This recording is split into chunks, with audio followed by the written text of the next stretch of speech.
6 p.m. Pakistan Standard Time. Assalamu alaikum. This is Radio Pakistan. The news read by Sadia Sattar. First, the headlines. Pakistan and Malaysia have reaffirmed commitment to promote sustainable economic relations through enhanced market access and business facilitation. Deputy Prime Minister has confirmed release of former Senator Mushtaq Ahmed Khan, saying he is in Pakistan Embassy in Amman. Director General Inter-Services Public Relations says Pakistan is not part of arms race with India. Civil society activists in Srinagar have rejected Bharatiya Janata Party-led Hindutva regime's claims of peace and normalcy in Indian illegally occupied Jammu and Kashmir. In Egypt, indirect talks between Israel and Hamas to end war in Gaza are continuing in Sharm el-Sheikh. In ICC Women's World Cup, Bangladesh has set a victory target of 179 runs for England in Guwahati, India. And now the news in detail. Pakistan and Malaysia have reaffirmed their commitment to promoting balanced and sustainable economic ties through enhanced market access and business facilitation. This commitment was expressed at a meeting between Prime Minister Shehbaz Sharif and his Malaysian counterpart Anwar Ibrahim in Kuala Lumpur during Shehbaz Sharif's visit to his 3-day official visit to Malaysia.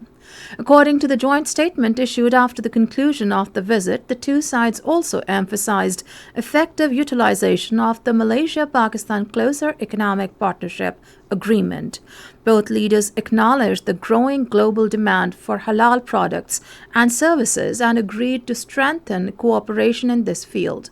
Acknowledging importance of sustainable agricultural practices, they agreed to explore joint research, innovation, and the development of sustainable agricultural production methods. Besides, they agreed to further deepen the bilateral cooperation, particularly in the field of defense, science, technology, and industry, through knowledge and technology transfer. The two prime ministers also discussed geopolitical issues, particularly the ongoing conflicts in the Middle East and the humanitarian situation in Rakhine State, Myanmar, which affects the Rohingya Muslim community. They strongly condemned the ongoing genocide in Gaza and reiterated their unwavering support for the Palestinian people's right to self-determination and the establishment of a sovereign, viable, contagious, and independent Palestinian state based on pre-June 1967 borders with Al-Quds al-Sharif as its capital.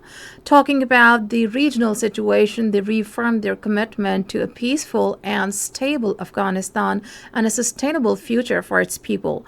They emphasized the importance of continued engagement with the interim Afghan authorities, particularly for combating terrorism to prevent the use of Afghan soil against other countries. Prime Minister Shehbaz Sharif reaffirmed Pakistan's strong support for Malaysia's ASEAN chairmanship and expressed confidence in Malaysia's leadership in steering ASEAN towards deeper regional integration, peace, and prosperity. National Accountability Bureau of Pakistan and Malaysian Anti-Corruption Commission have signed a Memorandum of Understanding to strengthen the collaboration in preventing and combating corruption. The MOU was signed and exchanged by Deputy Chairman NAB Sohail Nasir and Chief Commissioner of Malaysia's Anti-Corruption Commission Azam bin Baki in Kuala Lumpur. The ceremony was witnessed by Prime Minister Shehbaz Sharif and the Malaysian Prime Minister Anwar Ibrahim. The MOU aims at mutual assistance, joint capacity building, and technical cooperation in foiling and fighting the corruption. Prime Minister Shehbaz Sharif has left for home after concluding his official visit to Malaysia. Malaysian Prime Minister Anwar Ibrahim saw him off at the airport in Kuala Lumpur. The Prime Minister was given exceptional official protocol from his residence to the airport. The Malaysian Prime Minister presented Prime Minister Shehbaz Sharif with a commemorative album containing photographs from his visit to Malaysia. Earlier, the Malaysian Prime Minister hosted a luncheon in honor of Prime Minister Shehbaz Sharif Sharif. Upon his arrival at the Malaysian Prime Minister's residence, children warmly welcomed Prime Minister Shehbaz Sharif while holding the flags of Pakistan and Malaysia in their hands. Deputy Prime Minister and Foreign Minister Muhammad Ishaq Dar has confirmed that former Senator Mushtaq Ahmed Khan has been released and is now safe with Pakistan Embassy in Amman. In a post on social media platform X, Deputy Prime Minister said Mushtaq Ahmed Khan is in good health and high spirits. The Deputy Prime Minister also extended gratitude to all friendly countries' engagements for settling the issue. This is Radio Pakistan. Director General Inter-Services Public Relations Lieutenant General Ahmad Sharif Chaudhry has said that Pakistan is not part of any arms race with India.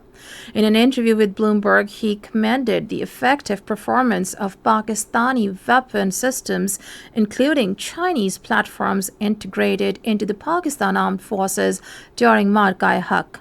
He said Pakistan's military development strategy has always focused on the induction of effective and efficient platforms as well as indigenously developed Pakistani technology. The DGISPR said India failed to shoot down any Pakistani aircraft during the Marka-e-Haq operation. Civil society activists in Srinagar have strongly rejected the Bharatiya Janata Party-led Hindutva regime's claims of peace and normalcy in Indian illegally occupied Jammu and Kashmir, saying the ground realities belie New Delhi's propaganda. According to Kashmir Media Service, the activists said daily killings, arbitrary arrests, raids, and cordon and search operations expose the hollow nature of India's narrative. They said the Modi regime continues to manipulate facts and figures to sustain a false image of normalcy before the international community, while the territory remains under a climate of fear and militarization. They said over 1 million Indian troops are deployed across the territory, making Indian illegally occupied Jammu and Kashmir the world's most militarized zone. Meanwhile, the Jammu and Kashmir Democratic Freedom Party has condemned the provocative and belligerent remarks made by India's political and military leadership, warning that such irresponsible statements could destabilize South Asia. The opposition leaders in India have criticized the New Delhi government's handling of the situation arising out following the violent clashes erupted in Indian city of Cuttack in Odisha state during a Durga Puja procession. Shiv Sena member of the Lok Sabha, Priyanka Chaturvedi, termed it as a tragic incident. She said BJP government always found sectarianism whenever it assumed the power. Congress member Pramod Kumar Tiwari said all is being done to fan sectarianism intentionally by the Bharatiya Janata Party. The sectarianism in Indian state of Odisha is a fresh example of the growing Hindutva extremism and state terrorism in India. According to Indian media, authorities have imposed a 36-hour curfew and a 24-hour internet shutdown in 13 of the 20 police stations in the city. In Egypt, indirect talks aimed at reaching an agreement on the U.S. peace plan to end the war in Gaza are continuing in Sharm el-Sheikh. Meanwhile, the UN Secretary General Antonio Guterres said in a statement that Trump's plan presents an opportunity to seize this tragic conflict. Syrian Defense Minister Marhaf Abu Kasra and Syrian Democratic Forces Commander General Mazloum Abdi have agreed to a comprehensive ceasefire on all fronts in northern and northeastern Syria. The Defense Ministry said in a statement the truce is effective immediately. In ICC Women's World Cup, Bangladesh has set a victory target of 179 runs for England in Guwahati in India. Batting first, Bangladesh were all out in 49.4 overs, scoring 178 runs. And finally, the weather. Mainly dry weather is expected in most parts of the country during the next 12 hours. However, rain, wind, and thunderstorm is likely at isolated places in Gilgit-Baltistan, Kashmir, and adjoining hilly areas. Before we end the bulletin, here are the headlines once again. Pakistan and Malaysia have reaffirmed commitment to promote sustainable economic relations through enhanced market access and business facilitation. Deputy Prime Minister has confirmed release of former Senator Mushtaq Ahmed Khan, saying he's in Pakistan Embassy in Amman. Director General Inter-Services Public Relations says Pakistan is not part of any arms race with India. Civil society activists in Srinagar have rejected BJP-led Hindutva regime's claims of peace and normalcy in Indian illegally occupied Jammu and Kashmir.